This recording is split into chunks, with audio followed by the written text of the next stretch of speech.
Paris, ville lumière, est-elle en train de devenir la capitale des bonnets de nuit?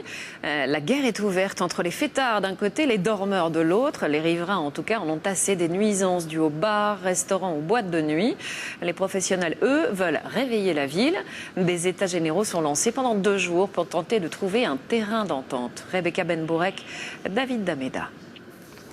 Habitants contre fêtards, comme dans beaucoup de quartiers de Paris, le Marais connaît des cohabitations pas toujours faciles. La faute au bruit.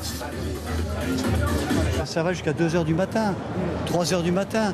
Dans la rue, ils sortent des bars, ça crie, ça chante. Qu'ils aillent habiter ailleurs. Non, je suis pas d'accord. Oui, mais s'ils sont arrivés avant le bar, je peux comprendre en fait. Une situation rendue plus difficile depuis la loi anti-tabac de janvier 2008.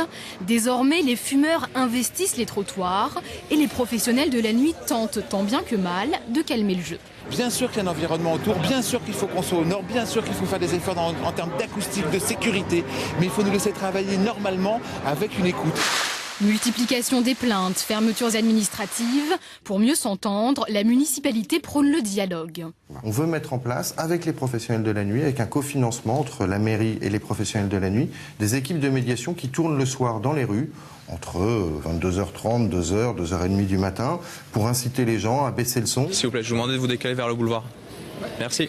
Ici, on a déjà pris les devants. Un vigile a été engagé spécialement pour canaliser l'humeur festive des clients. C'est vrai que depuis qu'on a un portier, maintenant ça se passe de mieux en mieux. On a beaucoup moins d'appels de la police, on a beaucoup moins de plaintes des riverains.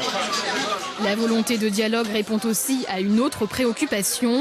Concurrencée par Berlin ou encore Barcelone, Paris souhaite continuer à séduire les noctambules de la capitale et d'ailleurs.